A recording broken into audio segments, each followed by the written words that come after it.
Hello, everybody. Thank you for being patient. We had some technical difficulties there getting started. Always fun. It was mostly me fiddling around with HDMI cables, if you're wondering what all the exciting behind the scenes stuff was here happening at Virtuous. But thank you for sticking around because we've got plenty to dive into today. We've got our chock-a-block hour-long edition of the Insider to get to. But before we jump in, of course, just real quickly, we've got some ground rules to set. Those of you who are here every week probably know these and can say them along with me. And if you'd like to, go ahead. Why not? But first off, we are going to record the session for today. So if this is something that you'd like to have an artifact of, you'd like to remember it always or just watch it in your spare time, you'll be able to do that. It will be in our support center. That's where all of the recordings of all of the past Insider sessions live. You can go watch them anytime. We do want to try to get some good audio for those recordings. So everybody is muted. That way we don't hear any random background noise. But your questions are important, especially in these hour-long training sessions. We want to make sure that we're addressing the questions you guys have. And for today, I know we even sent out in the run-up, hey, if you've got a query that stumped you, if you've got a question about how to tackle something in the query tool, send it in, right? Email the training team. And if you've got a question now, you can still send that in and we'll try to address as much as we can. I would just ask that you use the Q&A box. You'll see that there in the little webinar control panel. That way we can make sure that we capture that question and it doesn't get lost in the stream. If there's a lot of chat going on, sometimes the questions can get lost really quickly. The Q&A box makes it easy for us to capture those, make sure that we can go back and we can answer basically as many as we can. And I say we, of course, I am not flying this plane solo. I couldn't if I wanted to. So I am joined by Rachel Specht, the expert product trainer here on the Virtuous training team.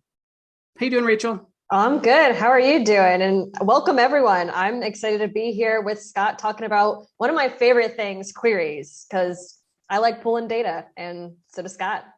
Now, I'm going to say no one believes you. When you say that your favorite thing is queries. And the thing is, it's not a bad thing, right? But is there something about the query tool or pulling queries that you feel is really valuable? Or is it just like, hey, I'm a data geek and I really love the way this stuff works? I'm a data geek. So my background is in psychology, and like pulling information on people is, from the surface kind of creepy, but like also like in practice, really helpful.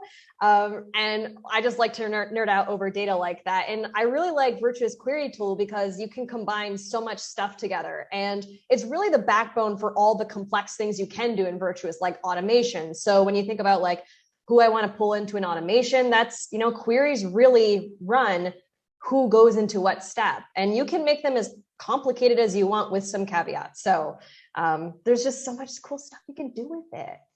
Yeah, and really everything that you want to not everything you want to do, but so many of those things, like you said, automation, receipting, campaigns and segmentation, targeting and email, right? All of these things leverage queries and the power of queries to set that audience. So the more comfortable you are with them, then the more you can do with all these other areas of the tool. Now, the flip side of that is really feeling comfortable with the query tool means you've got to have a pretty good comfort level with the data structure in Virtuous. And I will say, even before we get into all the tips and the tricks and the different things, as I work with clients, and I've been doing this for several years now, but whenever I'm working with clients who are struggling with the query tool, right, a lot of times the first thing that I look at is we try to go back to, okay, how do we feel about the underlying data structure in Virtuous? What data relates to a contact? What relates to an individual? What kind of data is it that's bound specifically to a gift? Because the more comfortable you are with that, the more you can kind of see in your mind the structure that your query is going to need to take, right? The easier it is to jump in and get started. Now, there are some tricks that we can give you to try to get there.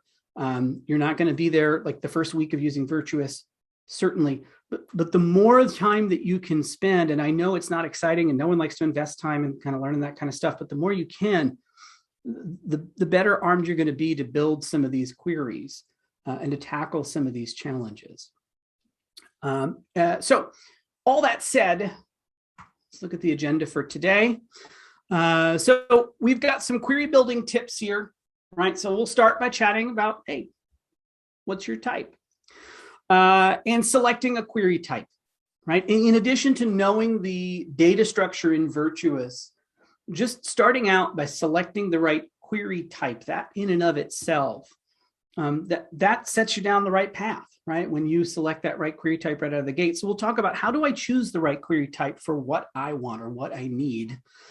And then, hello, operator. We'll look at operators and how those work in building queries. We'll take a look at nesting queries and how you can do that nicely. And then talk about building what I call, and this is totally a Scott-ism, I guess. I don't know. I don't have a better term for those. Maybe someone else does. I know I say some odd things sometimes. But totally my term for this is building a flat query. And when I say a flat query, Rachel's actually put together a great article that's in our support section on this too. But we talk about taking out some of the unnecessary complexity. As great as nested queries are, I don't always need a nested query, right? As great as things are, I don't always need 6 ORs in my query. And the less depth I have, the less nested queries I have. I'm not nesting one query in another and another and another. It's not like a set of Russian dolls.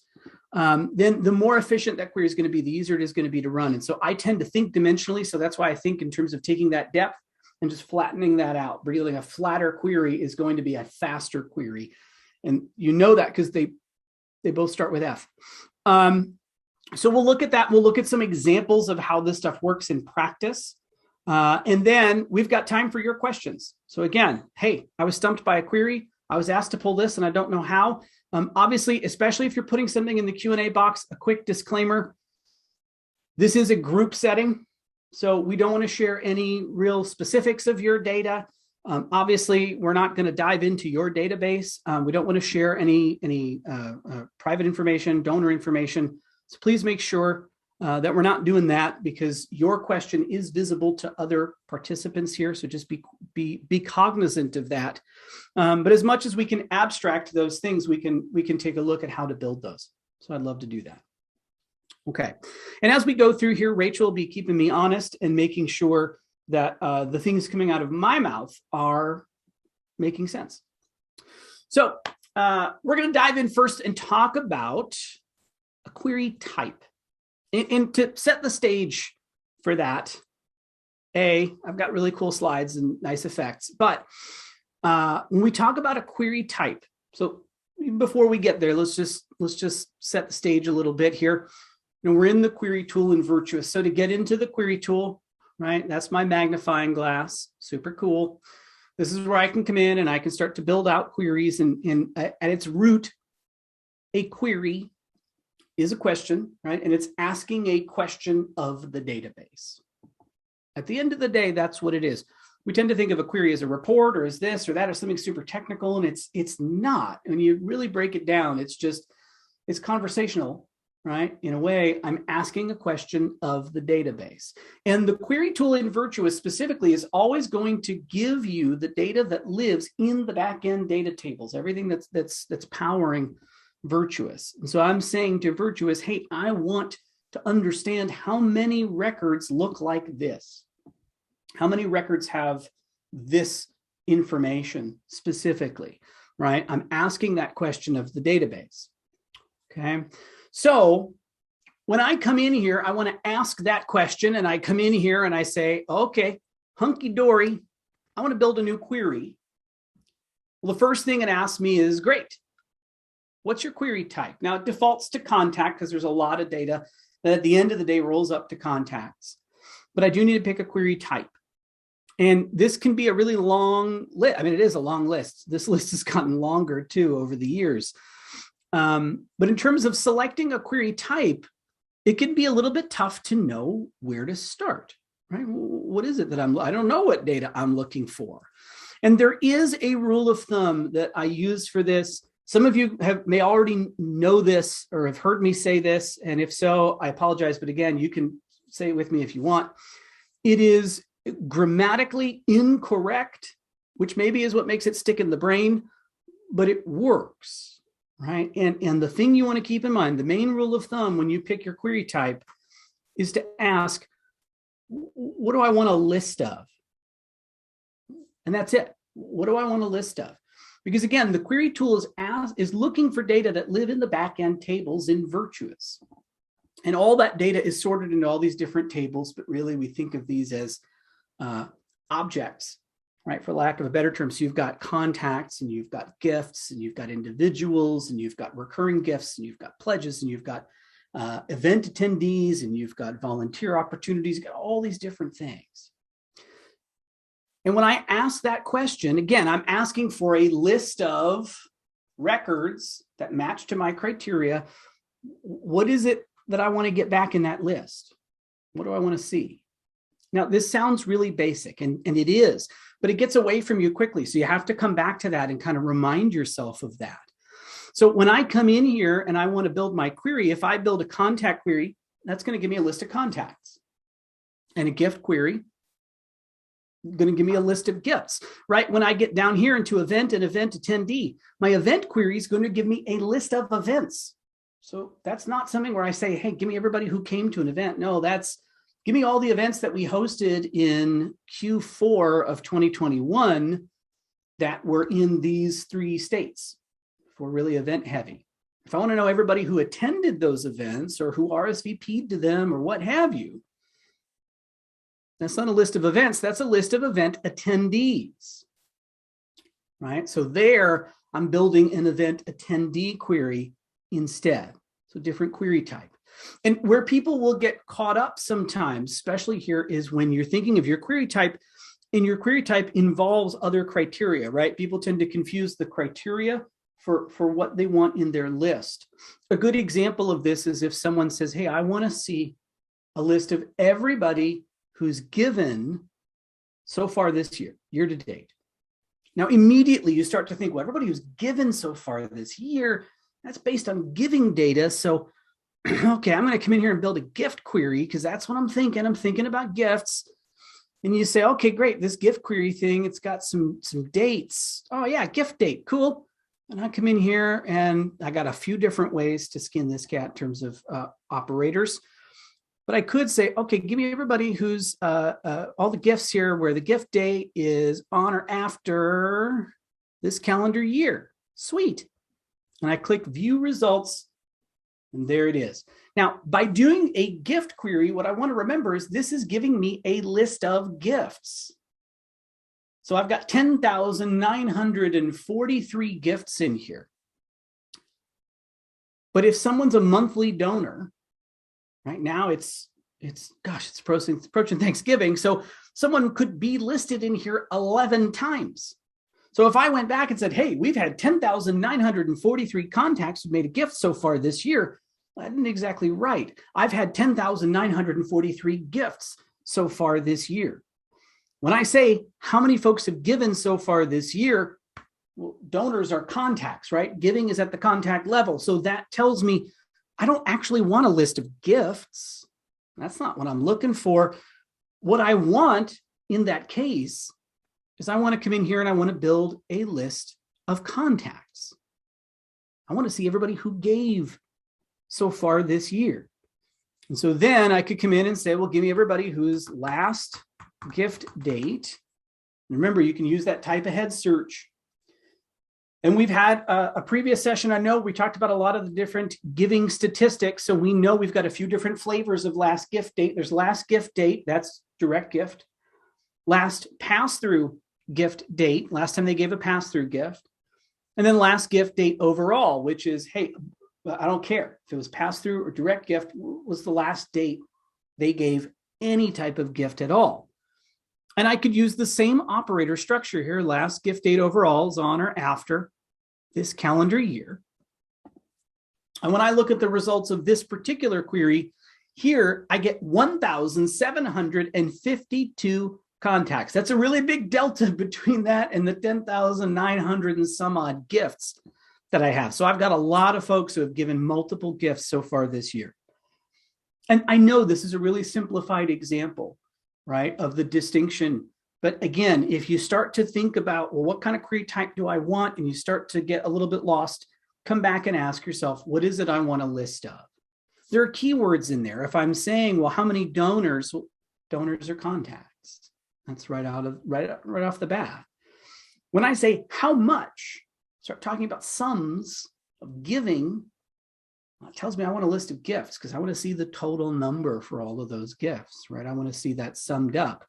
So there are some things you can use to kind of clue yourself in to the correct query type. But always, always, always, just think about at the end of the day, if I'm pulling a spreadsheet, I'm pulling a list, what do I want to see a list of, right? We have people who still will ask us, hey, I pulled a query of everybody who gave this year, and Bob Jones is on here 12 times.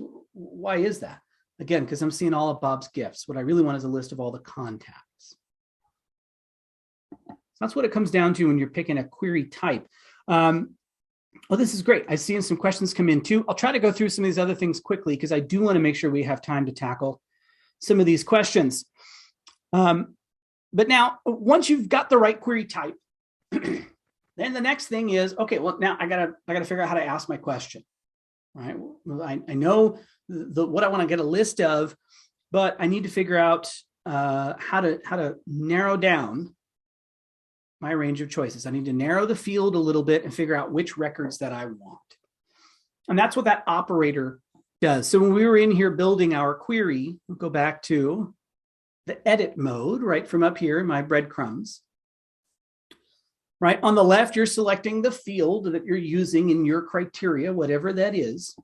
And I can't stress enough, people tell me all the time that I have some kind of weird leg up here because I know all the fields that are in here.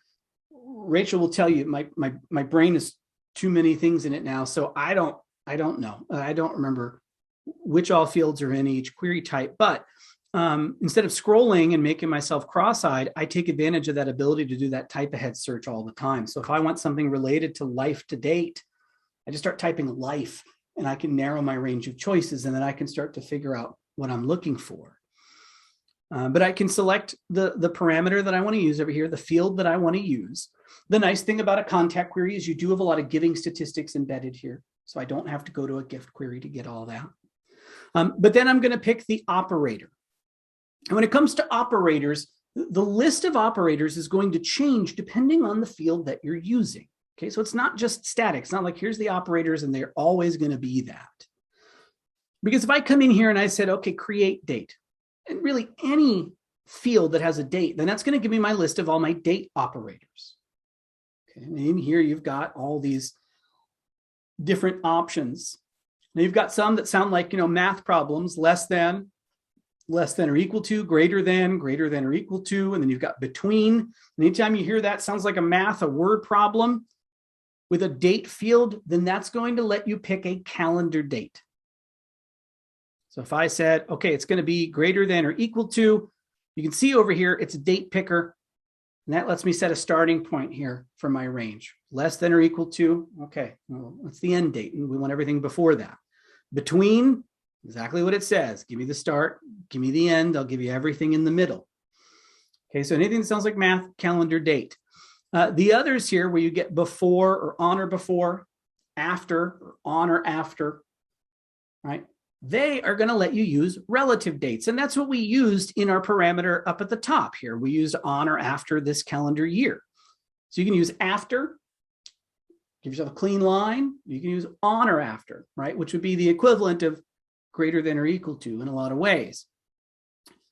But then you can see the list of relative values that you can choose from. These relative values are really handy for queries that you want to run frequently, or you don't want to have to adjust the date. I want to be able to run the query and know all the gifts we've gotten since the start of this month to date. Give me all the gifts. Well, I can say on or after start of this month, never touch it. These are especially handy for automation, where again, I want to set that query once and I want to let it run. I want to let it do its thing. Well, great, use relative dates, and then I can do that. I can let that run on a daily process and it can do its thing. Okay. When it comes to dates, those are going to be your operators. Now for other things like, contact name, whoops. There we go. You've got is not, contains, does not contain, starts with, ends with. I feel like these kind of make sense, right? We're used to these in all kinds of different search tools. But there's another grouping of fields and operators, things like that. And you'll see these most commonly when you select tag. They come up for a few other things like organization group, anything that has a one-to-many relationship with something else, right? So for example, one contact record could have one tag on it. One contact record could have 100 tags on it. So it's one-to-many. When you have this, your operators are going to be a little bit different. You've got the is any of, is none of, has any, has none, starts with, ends with, still makes sense. And in a nutshell, the way that these work, is any of says, hey, the tag on the record is any of these values. And then you can come over here and start looking for the tag that you want, major donor, lapsed donor, right? And at the end of the day, this is any of operator, that's your inclusion operator. That's saying, give me everybody who has at least one of these tags. But they don't have to have all of them. They got to have one of them. I want to include folks who have these tags. Is none of is your exclusion operator, right? I want to exclude people who have any of, again, same thing, any of these tags. Major donor, lapsed donor, right? Whatever it is. Hey, I don't want anybody who's tagged as major donor or is tagged as lapsed donor. Either way. Okay, so I don't have to build a bunch of ors. I can select multiple tags here. But again, if you think in terms of inclusion and exclusion, it should make it a little bit easier. Now the has any, has none, those are pretty broad. That just says, hey, they have a tag. I don't care what tag it is.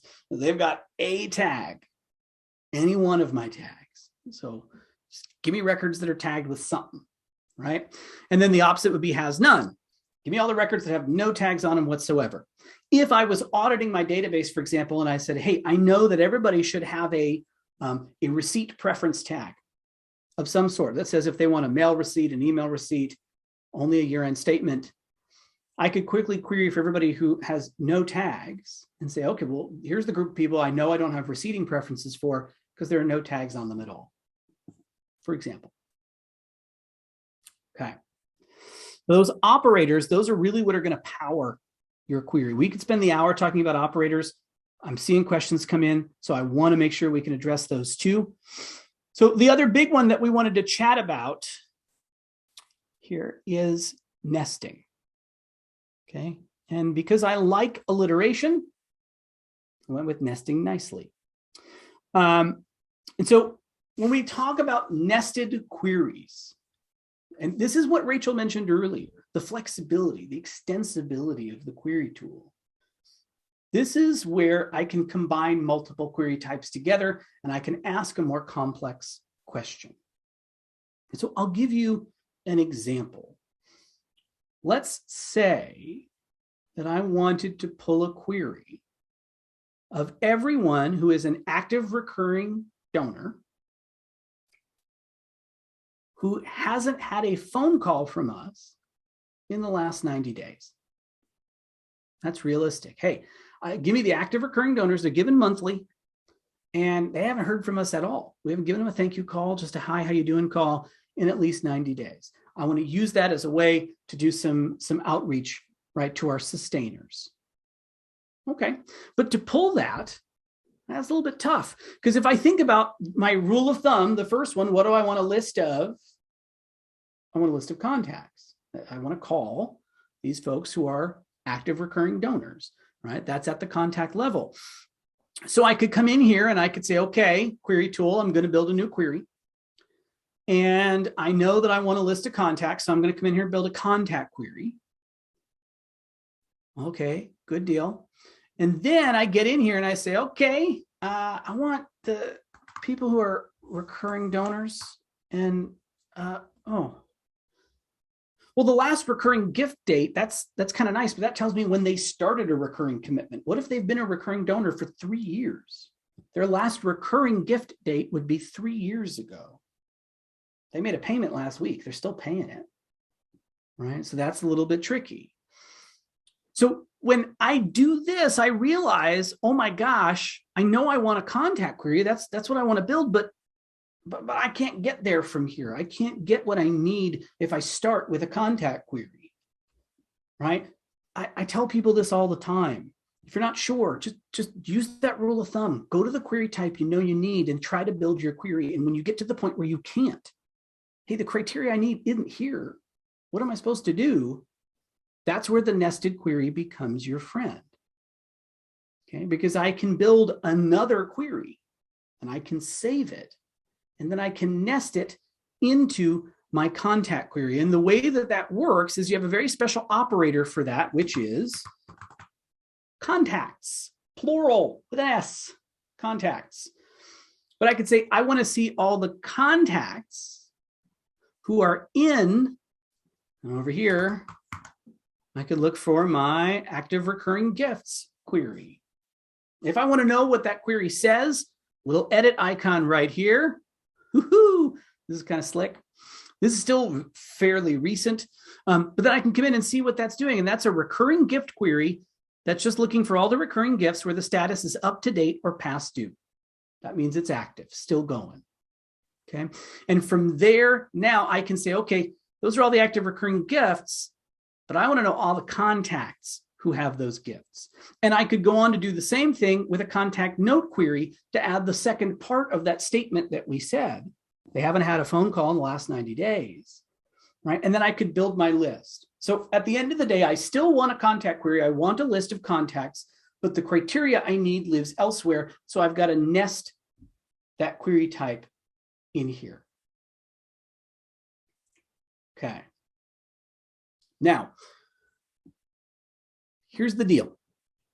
All of this is cool. It's sexy. It's hip. Rachel's excited about it. In terms of building these queries and nesting queries together, and this is part of why you use queries, right? Because a filter doesn't nest. You can't do that, right? I can't get that from a filter. The query tool is built to be, really powerful and flexible and let you do these things. But again, sometimes I could run amok, right? Hey, this is very powerful, but with great power comes great responsibility. Thank you, Spider-Man. So I don't want to build a query where I'm nesting one query into another, because it gets really tricky. And by the way, I mean, we could tell you horror stories of someone who built a query that references another query, which references the first query, like, just a quick snake eating its own tail kind of thing that never really finishes. You can get a little lost when you start to really get too many nesting queries in there. And I can understand the impulse to say, look, I've built like 7 queries that are my foundational building blocks, and I'm going to mix and match them to build other things just by using contacts in or not in or what have you. But that's where you end up with some queries that get a little bit too deep, like we talked about earlier. And when that happens, that can impact performance. And sometimes you might build a query and it says, hey, this query timed out. It was too much. It was too complex and it wasn't able to finish. And so the key there is, like we said, you want to build flatter queries. Flat is where it's at. And sometimes nesting is just not your friend. It's not going to be great. Again, if I'm nesting, I always say, look, one layer deep is usually fine. But when the query I'm nesting in has a nested query in it, and now I'm going 2 levels deep, I'm starting to get off the map. And I want to think, is there a better way for me to build this query without having to nest in all of these different parameters, right? All this kind of crazy stuff. Now, to go along with this, right? Well, okay, that's great, Scott. You said don't do that, but what am I supposed to do? How could I eliminate some of this stuff? And I'll show you an example, right? I've got a query over here that's still not crazy because, I've only got so much stuff in this sandbox, but here's a query that's nesting in, again, our active recurring gifts query. It's also using another nesting feature, which is not in, so you can do inclusions or exclusions with nesting. So I want contacts who are not, arts donors. Here, I've got some tags that I'm excluding and last gift date and contact type, and I've got an or in here. I got all kind of crazy stuff, right? Sometimes, and this one, I'll be honest, this one's not bad. This one should run unless I've done something really crazy in this recurring gifts query.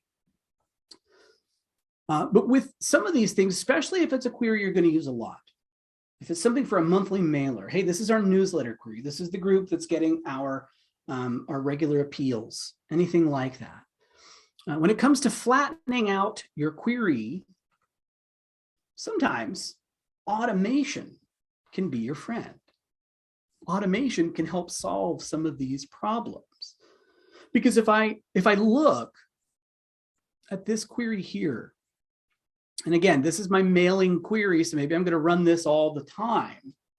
Well, if I'm constantly nesting in this idea of people who are active recurring donors, I can eliminate this nesting function up here by building a very basic workflow that even leverages that same query, the active recurring gifts query, that will tag contacts when they have an active recurring gift, and that will remove the tag when that gift is canceled.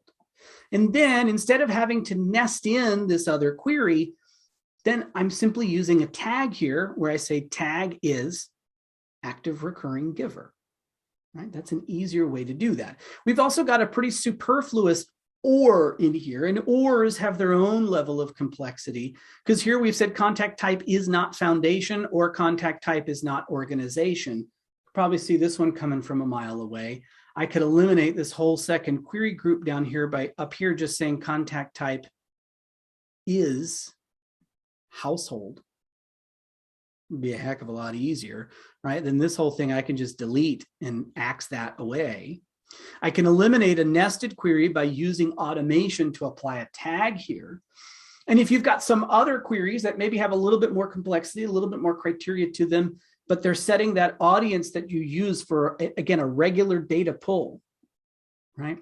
Think about, okay, well, is this something where I could use automation to apply, and a tag is the easiest way, especially when it comes to contacts or a contact query, to apply a tag to these records, right? Even so far as to apply a tag that says, hey, these folks are in the monthly mailer inclusion, right? Or a tag that says, hey, these folks are excluded from the monthly mailer.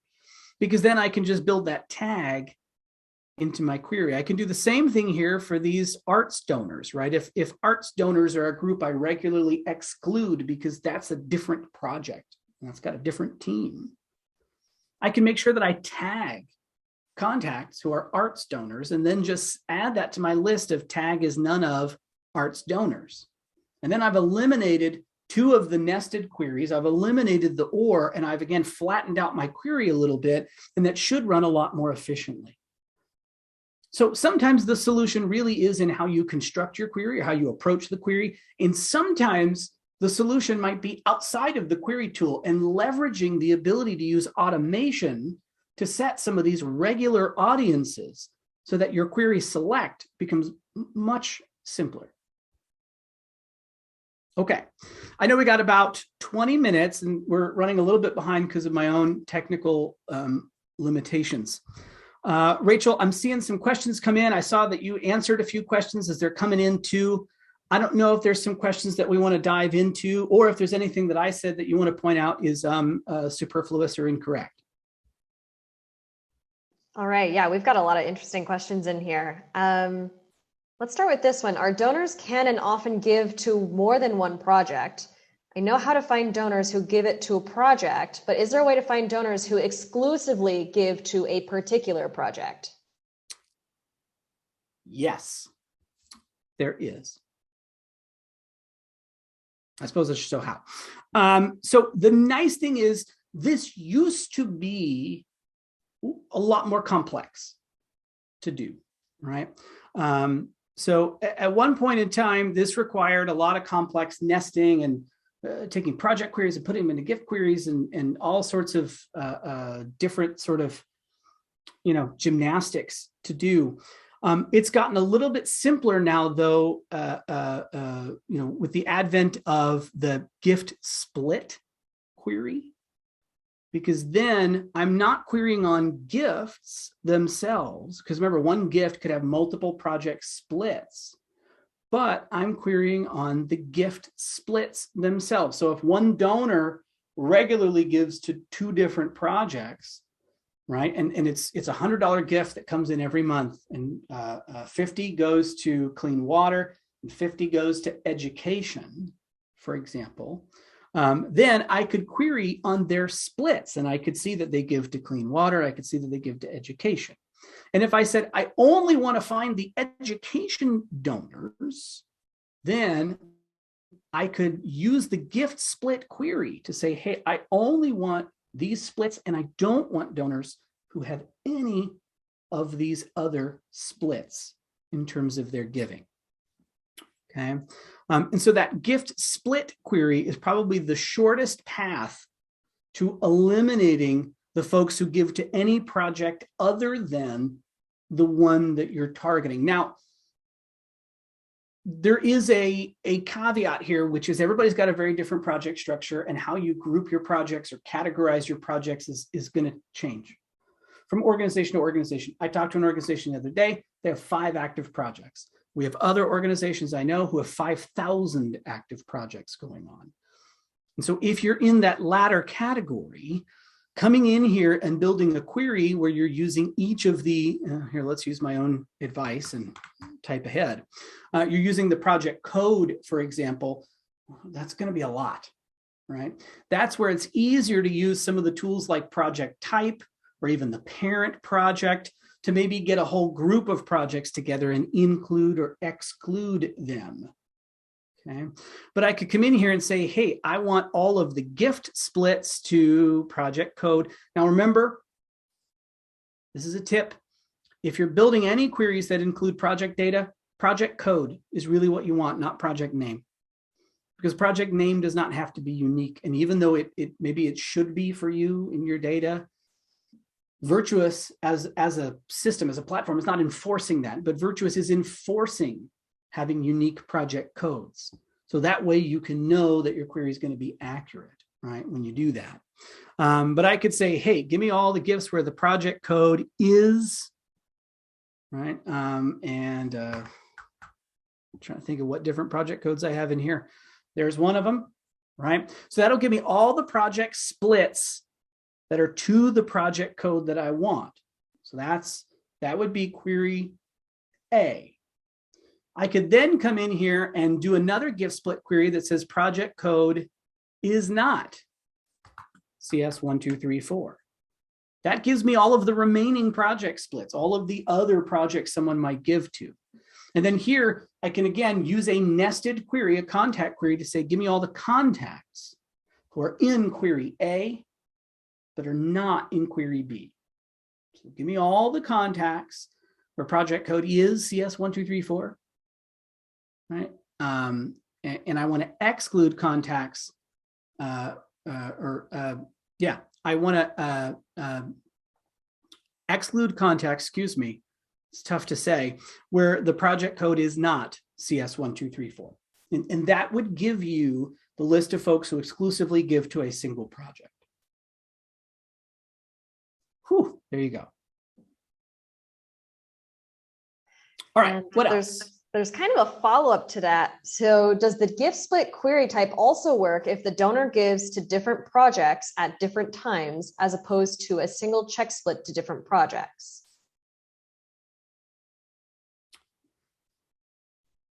Yes, because it's looking at all of their gift splits over their giving history. Now, you can set certain parameters in there if you want to.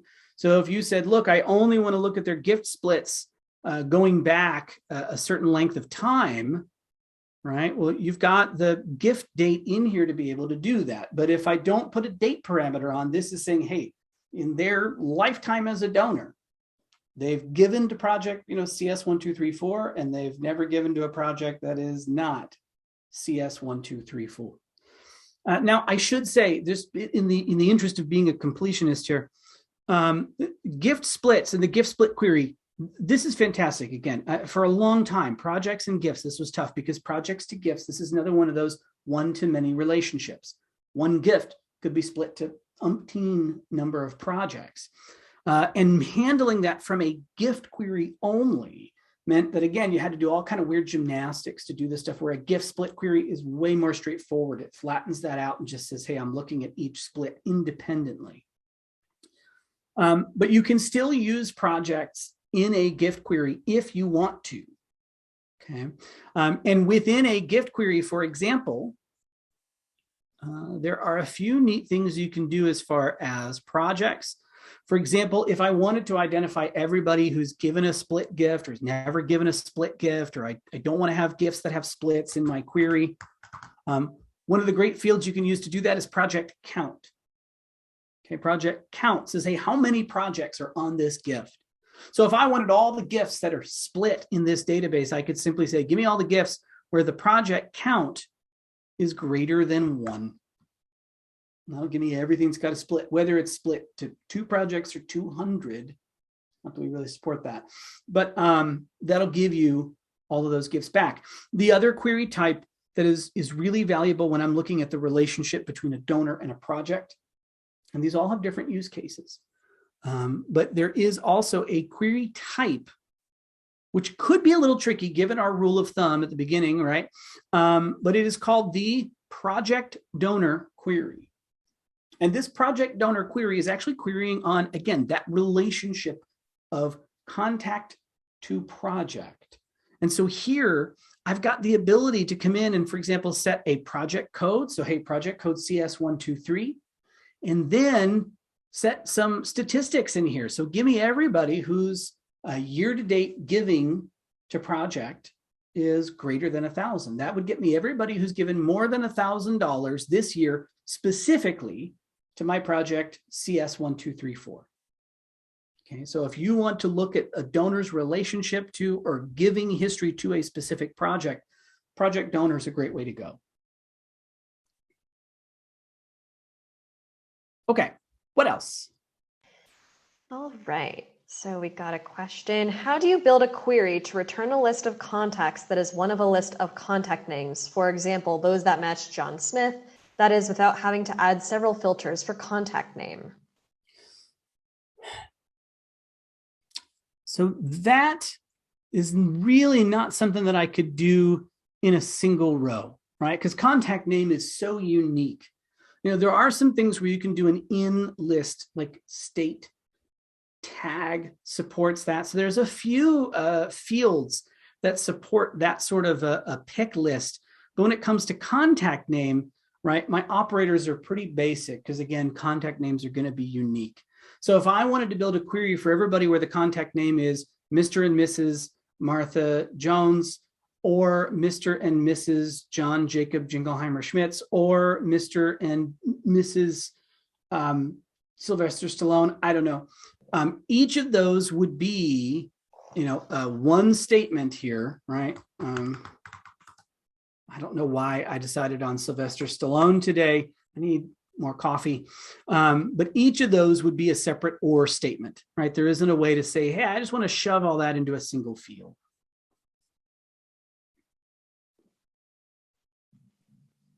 Awesome. Right. What else? Man, now the questions are coming in. Look at that. Oh, yeah. So can you show how to include pass-through and peer-to-peer gifts for queries not specific to either? Well, I'm not real sure what the question is asking here. But when it comes to pass-through gifts, this is something that I'll say just as sort of a blanket statement. And I know this has come up a few times. I've had people say, well, hey, how can I query for pass-through gifts? I see a gift query. Where's the pass-through gift query? And what you want to remember is a pass-through gift isn't anything different, right, from a regular gift, right? A gift has on it both a donor, a contact, and it has a pass-through contact. And both of them are related to a single gift. So in that case, I still want to build a gift query, but I want to get different data out of my gift query, whether it's the contact or whether it's the pass-through contact. Now, when it comes to building a gift query, let's go in here, do our gift query. The gift query has, by far, the most available fields when it comes to downloading your query results, downloading a CSV for export. And that's because there's so much data that can relate to a gift, right? And so I've got all the gift data. You know, here's all the tribute information. Here's the contact methods from the donor. right? And everything, here's the contact statistics and everything else, contacts custom fields, the individual data, their address. And then we go through the data for the pass-through giver, their contact information, their custom fields, those individuals on the pass-through record, their address related to that gift, right? And then you can get into other things that are related to gifts, like gift asks and grants and recurring gifts and projects. And man, the list goes on and on. But if I wanted to get all the gifts that have come in, right, in the last week, month, et cetera, that have a pass-through giver and see the pass-through giver's information, well, I can export the pass-through giver's information, that pass-through contact, from my download. And then in here, you can see, you can filter for gifts that have a specific pass-through giver, or you can simply say pass-through is set. That says, hey, it's a pass-through gift. So give me all the gifts where there is a pass-through. I could add a date parameter, and then I can select the pass-through contact information in my download. Now, if I want to do something additional with those pass-through givers, I want to tag them, right? I want to enroll them in a workflow. I want to get them into my mailing list. I want to insert here. It doesn't really matter what it is. From, for example, a contact query. So let's do a contact query.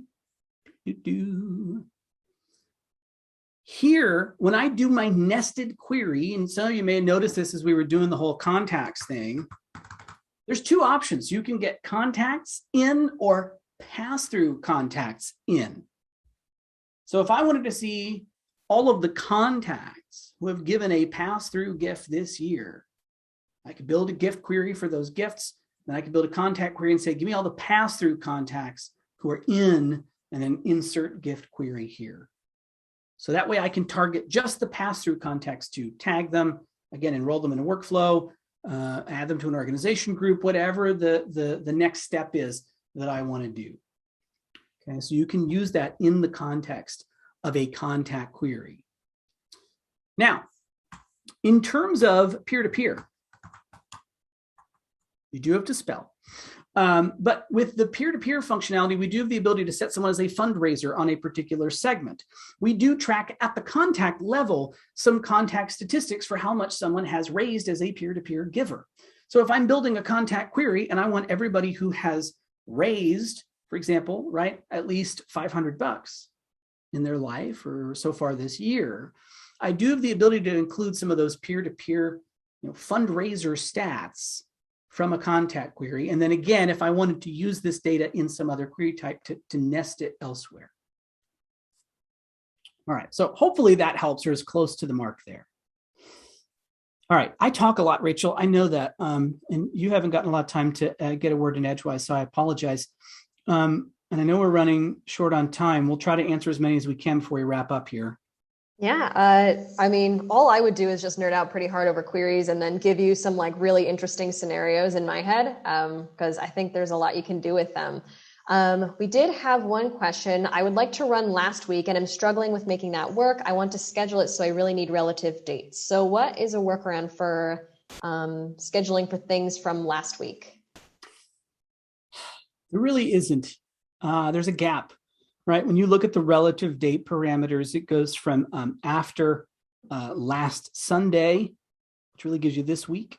And then right from there, the next kind of step up would be within the last 30 days. So we don't really have a good relative date parameter to say within the previous calendar week, which is probably what I'd want in a scenario like that. But yeah, and this comes up a lot with automation, comes up with some other things where you want to use that query again and again. It really is kind of a jump, right? From this week to, within the last 30 days or so. All right, what else? All right. Are there any limitations to queries for legacy versus future data structures? The only limitation I can think of is really in how your legacy data is structured. And this is something we talk about a lot too, which is that there is this break between your legacy data and then what happens when you start going live in Virtuous, right? And I know that in the migration process, sometimes it feels like we're trying to take all your data and make it fit into this Virtuous container and hammer it in there. But really what we want to do is in that process, we want to get all of your legacy data in a way that you can still effectively report on what happened before. And we know that what happened before was using different tools. You didn't have a campaign structure that's quite like Virtuous's because there aren't a lot of tools out there that do.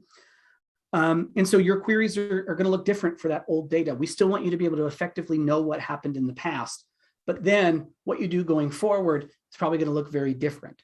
So it is a good point to bring up that sometimes you might have a different structure to that data, right? And knowing, okay, well, anything prior to migration, the campaign structure was different. Everything's in our legacy campaign, for example.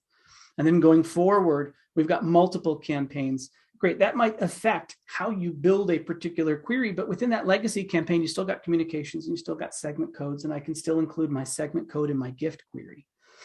So there isn't a hard and fast rule of thumb in terms of how to do it or any limitations thereof, but it is good to know that it may be different.